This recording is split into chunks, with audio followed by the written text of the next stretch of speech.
Hello, and welcome back to the series on ego development theory. Last time we tackled the pre-conventional stages, and I did the introduction before. I think you should see those videos as well. It's a very good precursor to how we get to the conventional stages. Today we're going to tackle the first of the conventional stages.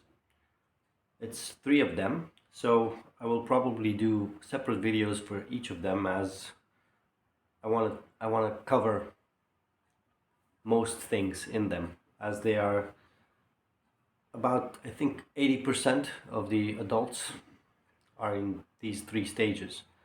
So I think they're quite important to cover. I do have a cold today, so I apologize if my voice isn't as as clear as it should be. So let's get into it. The conformist, or the diplomat, is what this stage is called. Like, it is the first stage of the conventional stages, where the individual actively plays by the rules. Now, their self is a little bit, they have some external factors that they see as self, some rudimentary internal states that as well they think belongs to the self, and self-conflict is very much avoided or suppressed. Other, in this situation, is split into two groups. We'll see that the perspective is a second perspective that is expanded a bit in my own group and myself, or it's me and the group, and the others. So me and myself can be my family, my any group of people, my class if I'm a student, my country, even my company if I work somewhere, my colleagues at my company. So all these groups provide identity and the values that basically the individual looks up to, and of course protection from the harsh environment outside, where before, in the opportunistic stage, the individual had to fend for themselves and try to gather resources by deceiving or imposing themselves in front of others. This time they come together with the group, and as a group they work together. But everyone else that is outside the group belongs to an out group of sorts, so they are seen as a threat to this identity of the group. It's this them versus us kind of mentality. Like I said, it's the first stage that actually protects each other, shares among the resources that the group has, and it's the first stage that sees others as important members in their own right, so as important people. Self-identity is defined by the relationship that one has with the group, and because of this occurrence and the fact that one is over-identified with the group, the boundaries between the self and the group are very much blurred, confused. There are one identifies himself with the group, basically. Now, to be part of this group, of course, one has a price to pay if they want to indulge in the benefits of protection, of being part of this collective organization. So in this case, for the conformist, this price to pay for the power of the group is unexamined loyalty and unexamined obedience, both by leaders and by followers of this group. So they have some rules and some some beliefs that they follow blindly. And punishment is, of course, exile from the group or ostracism, where you don't exist for us, we're ignoring you, you're not part of us, you don't belong here. So what they do is they accept these norms, they accept them without question. Now, because of these blurred boundaries, they do a very blind rejection of any deviance to the group values, to the group behavior that they have, and of course all outgroups that exist out there. So you are either an ally or a friend, and you approve of what the group does and what we do, what we think about, and our values, or you are the enemy. You are them, the others. Now, the more prestige a group has, the more honored it is for the diplomat to be part of that group. And especially if they have some sort of ritual or acceptance kind of procedure that they need to do in order to get into the group, where you have to, of course, prove your loyalty and prove your obedience, then that becomes, the diplomat is even more honored to be part of that group. So the group basically has this shared truth that they have among them, and they think that their truth is the only truth, which gives them a sense of superiority and a chosen few kind of attitude towards other people, which is where you would find, for example, most fundamentalist religious groups, with harsh judgment, and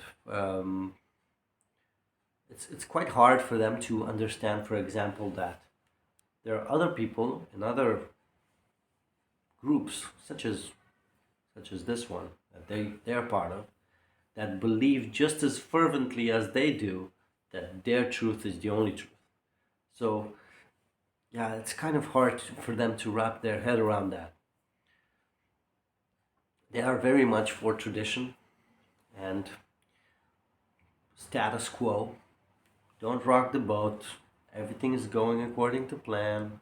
Don't disturb the waters, right? But they do have some qualities as well. So they're very accommodating. Sometimes they are nice, but sometimes they can overdo it. And of course, they're non-confrontational. For them, feedback, when is given, is a proof that they did something wrong, that they did not comply with the rules, they did something against the values of the group. So they don't really like that, or being singled out, and they feel like that is threatening to their being. Now they don't really express themselves in any manner except for what the group thinks, basically. They have no opinions of their own except blurting out whatever the group has taught them. So they're very dogmatic in that way. They're very good at projecting that dogma and that those values, the beliefs of the group. They're very good at speaking about those and at pushing that on others. Now, initiative is another problem that they have. They don't take initiative unless actually someone tells them. So if a person of authority for them tells them, you need to take initiative, and to do that, they will do it. Uncertainty is also a challenge for them because they're very rigid in the rules that they have for the group. So if anything is outside the scope, that's a little bit threatening. However, they do like their appearances. So they like keeping up with the neighbors, being seen in the right places with the right people, right? Being seen at church at some sort of social gatherings, and of course they're with the right people. They don't speak with the people that are ostracized or people that are kind of on the edge of the group. Yeah, it's not, we have our own, right? They're eager to contribute to the group. They want to contribute. They volunteer. They go to all these social kind of events just to be seen, but it's more for appearance sake than actually doing something and being productive. Of course, with this love of appearance, of course, comes this material status and symbol importance. So they especially like showing off their material possessions and their status symbols, especially the visible ones, which are, for example, at an old school kind of workplace, they had their name on the office door. They're like, oh, I got my own office, so I'm a big deal, right? Or the fact that they have, for example, the plaque with Employee of the Month or Employee of the Year or something, and it's shown somewhere where everyone can see it. There's their picture, and they're very proud of that. And that's a very diplomat kind of workplace if they do that. Of course, they like to dress well. They like to keep appearances, of course, so they always dress well. They always keep up with the neighbors. They always keep up with material possessions. However, all these appearances can be quite a burden at some point, and they can be the cause of great unhappiness and stress for them. Morality is split into two, basically, two piles.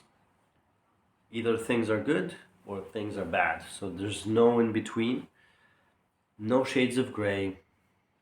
Things are correct or incorrect, and they always act with conviction. They are sure of they're following the rules. This is what they should do. And the rules are internalized and followed, of course. They are bound to the ones that have the same taste, the same attributes, the same beliefs, the same expectations that they do, and they feel confused and threatened by those who have differing beliefs or differing perspectives, diversity, complexity. That's very threatening to them. They have very strong should statements basically in their head, and those that do not follow these should statements are morally condemned.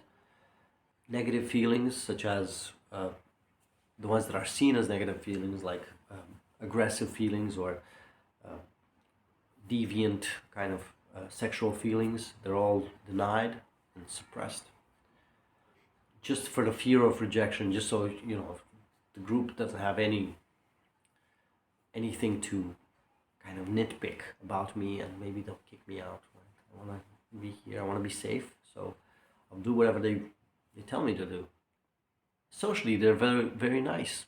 They're very pleasant people. Like I said, they dress well. They have proper manners. So opening a door for a lady, that's also very kind of diplomat kind of behavior.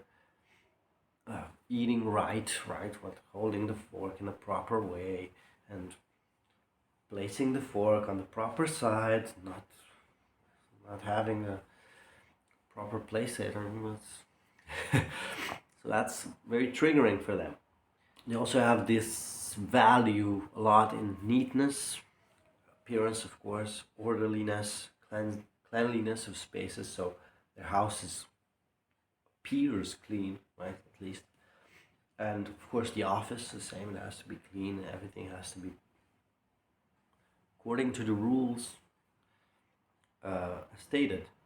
However, we'll see later when we get to the examples that as a conformist, you can also be a non-conformist, which is a little bit tricky, but we're going to wrap our heads around that real soon. So they have this blind conformism, this kind of fundamentalist kind of way of acting and way of thinking, and a lot of prejudice behind it.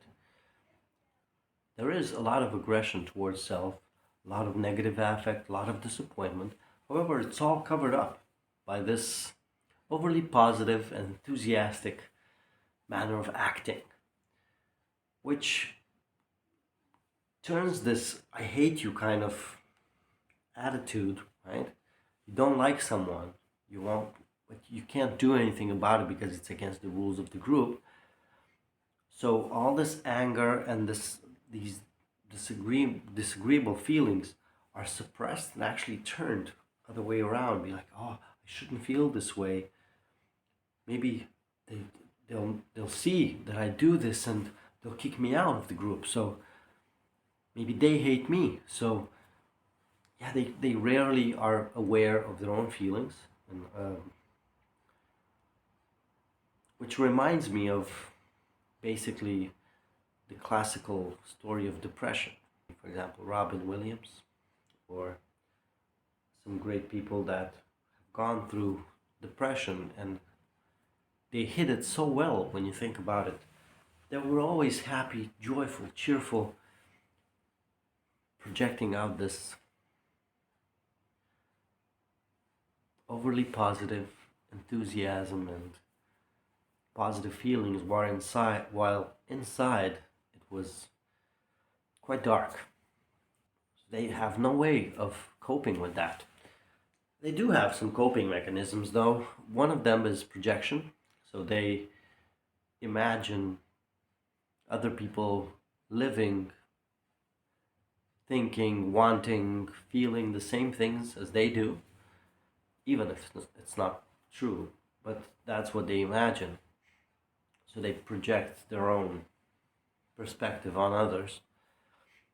And another coping mechanism is introjection, where they just accept what they hear from others, definition, norms, rules, whatever they hear from other people, they accept them without question. If my mom told me, it must be right, right? If the priest at church told me, it must be right. If my boss told me that this thing, then it must be right. So all of these authority figures are seen as being right and saying the truth. Why shouldn't they say the truth? They have a talent for smoothing discontent, for suppressing incipient conflict among people, and making sure that the place has a really nice atmosphere. They're nice, they're helpful, they want to help, but like I said, it's more for the group kind of appearance rather than actually doing valuable stuff. Their relationships are based on expected behaviors. So, for example, if you are loyal, if you are being friendly, if you are, then the relationship moves on. But all the deep feelings or motives behind the friendship or behind the relationship itself are just not there. So they're not taken into account, don't exist. They like concrete, visible things, and that's how they describe it. They describe it with very concrete, visible terms, and sometimes they use cliches, but they don't see it as cliches.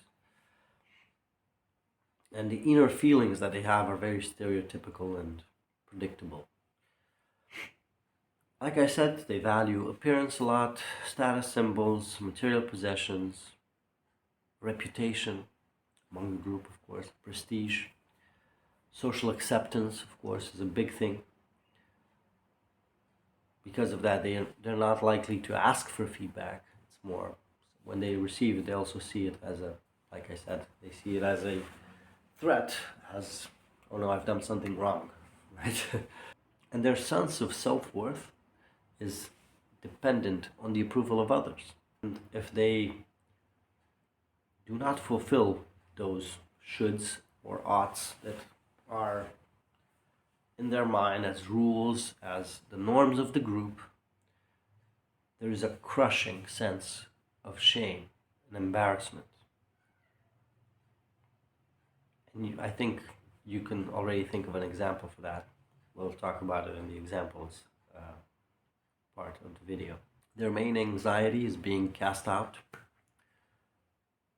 deserted by the significant members of the group or disapproved by them. Is very threatening to their being.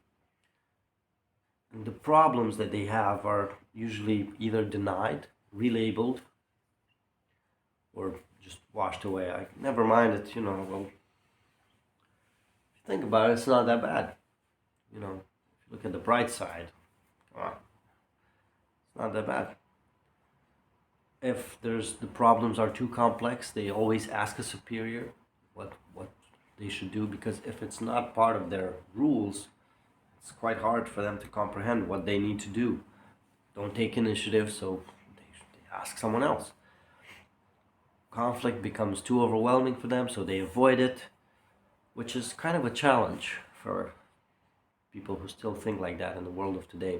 But there's quite a lot of adults that are in this category, if you think about it. Now, it might depend on the country where you're in, but so they do seek this protection by the group, and they appreciate clear instructions, clear guidance, clear advice over, having freedom, initiative, stuff like that, doing what you want. That's what they like. So this is why military, for example, is a very attractive kind of enterprise for them, because of this command and control kind of type of organization. They like to give a lot of advice, telling others what they should, what they shouldn't do. Of course, it's part of their own system. But they compare and value stuff based on their own preferences. So it's not objective in any kind. And of course, it's this, my way of looking at things is of course better than any others, because I'm in the in-group, I'm in the group, so this is the group's rules. It is what it is. I can't. All of these shoulds and oughts kind of paved the way for this sort of individual to take a lot of abuse in toxic situations, either at work or in personal relationships, where they cannot act because of the repercussions of being ostracized, of being exiled from the group, which they see as a threat to their own identity. So they remain in these sort of situations. They put on a mask of positivity and everyone's happy, right? Everything's good. However, they do take pleasure in taking care of people in the group and taking care of the loved ones, and they're quite trustworthy because they know the rules, they respect them. They make clear decisions. It's not ambiguous in any way. And they have a sense of justice. So they like doing the right thing. The language is often impersonal. It's nice, positive, a lot of positive, yeah. Short, stereotypical phrases with exaggerated positive. Everybody, everything is fun, everything is important, everything is amazing, it's wonderful, it's great, it's fantastic. And they describe the situations with a concrete fashion, so factual information. I always do this, I always do that. You always should do this. We don't do that. We never do that. Right? So these sort of always, never exaggerations and generalizations are quite frequent at this stage. Now let's get into some examples. So the examples that I was mentioning earlier, if you caught it, was the samurai in Japanese culture. If a samurai managed to dishonor his family or his name, he would commit seppuku. He couldn't live like that.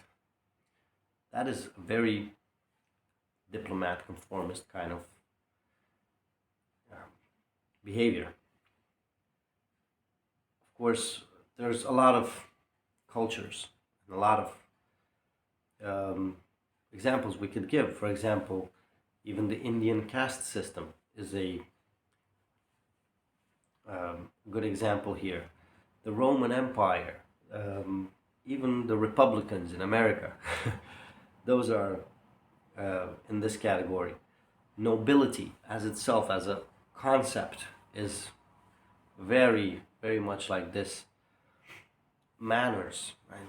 Having the right manners, acting right, it's also falls in this category. Of course, every fundamentalist religious group there is, even if they're Christians, Muslims, whatever rules they follow, if they follow them, if they think that the rules are, if I should look by the book and what the book says is right, and basically they fall into this category. When we think about children, usually children are more adolescents in this group. After 12, I would say, you would see this kind of thinking emerge. So if you think back on your middle school, high school kind of years, do you see yourself in different groups acting out against another group, for example, and being, those guys, they're in the out group, they don't matter. I saw this a lot with music, for example. I'm a great music fan, as you've probably seen from my channel. I also play guitar. And a while back, I was when I was in high school, I was a metalhead. So I was part of the metalhead kind of community, which, thinking back now, it is very much like this, a very rigid, ostracized kind of, if you break the rules, this is what's going to happen. You're going to be kicked out. But you don't listen to metal, and if you think, if you yourself think back, think about how many friends have you had that didn't listen to the same music that you did.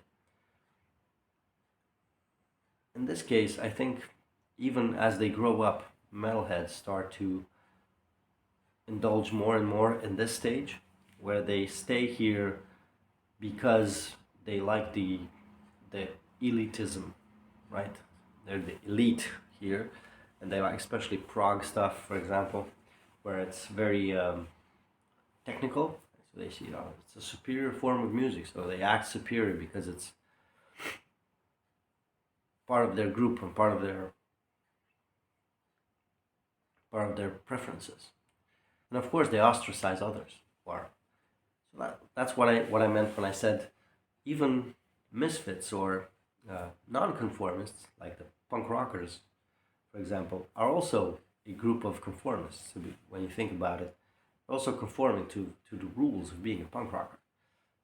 Tattoos, having your hair in some way, right? So I hope with that I made the picture quite clear for this stage. We're going to tackle the next one, of course, so stay tuned for that. I hope you liked this video and it provided you some value and some good insights on, maybe you looked back with some nostalgic eyes on your past, or maybe you would want to evolve more out of this stage, which you can do looking at later stages. That's what we're going to do in the next episodes. So like, share, subscribe to the channel if you enjoy this kind of content. The YouTube algorithm really likes those sort of things. And comment below what do you feel resonates most with you, or perhaps I think it's more of our parents' generation that was in this kind of stage of thinking. But let me know what you think. And of course, see you in the next one. All the best.